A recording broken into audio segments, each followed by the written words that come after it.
que quiero amarte y todo mi calor brindarte. Te haré olvidar esas penas que te hacen mal. Hay que dar el sentimiento y cada momento vivirlo. Te haré olvidar esas penas que te hacen mal. Con el amor se puede siempre alcanzar lo mejor. Con el amor los sueños que tengas se van a cumplir.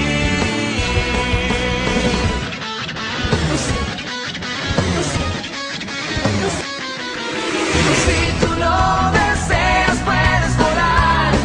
Solo tienes que confiar mucho en ti y seguir. Puedes contar conmigo, te doy todo mi apoyo. Si tú lo deseas puedes volar. Si tú quieres el cielo alcanzar y las estrellas tocar.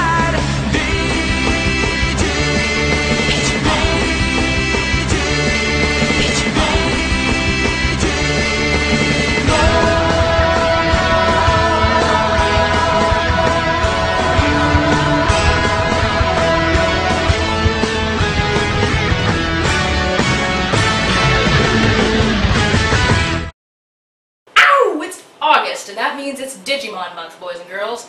Now, Digimon is one of my all-time favorite kids' cartoons, definitely my favorite kids' anime of all time, not counting Princess Tutu, Miyazaki's films, those rare outliers that are made for kids and adults alike. And I would say Mamoru Hosoda's films, but he actually got his start in Digimon, so there you go. It's hard for me to say whether this is an underappreciated show or not. I mean, compared to giants like Pokemon and Dragon Ball Z and the kids' anime thing, it was relatively unheard of in the mainstream, except as a rip-off of Pokemon, which, if you've seen even one episode, you know that's not true. All the same, it was about the highest-rated program on Fox's Kids Morning Block when it first aired, and it's continued to be licensed and aired throughout the years, even through 2 or 3 companies, 4 different continuities, and 5 seasons of the show. It still has an unusually passionate fan base even today, so they must be doing something right. Now, for me personally, I don't even like, tournament shonen kind of series, which are quite popular, much less little kids anime.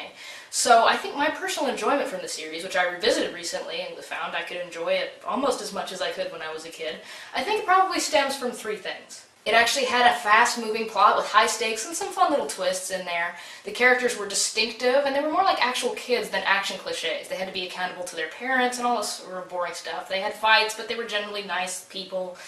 They just seemed more human than a lot of the other action kids shows. But most importantly, the battles didn't last for episodes and episodes and episodes, and the fighting wasn't the entire point of the show. It wasn't a tournament show. It was about the fight against evil, so there was a lot more to it than just, monsters tearing each other to shreds. At least I think there was. Actually, the show was fairly short, which lent itself to new seasons and new continuities all the time. In fact, after a 4-year hiatus, there's been another season, a 6th season, Digimon Cross Wars, airing in Japan. Now, since that has just come out, it's brand spanking new, I won't be talking about it.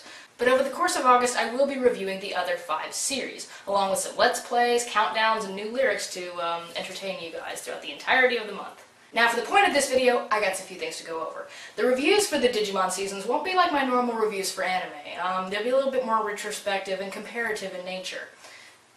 Which means, Linkara is awesome, his Power Rangers retrospectives are awesome, and I'm not trying to rip off him, I swear. I had this idea planned several months ahead. I didn't really realize that they were similar until I was like, oh, he's doing those Power Rangers things.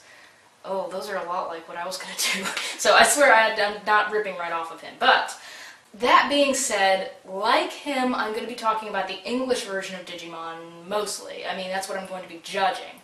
I'll get this out of the way. The Japanese version is a lot better. The English translation of the series took some interesting liberties that are actually quite painful to watch when you get older.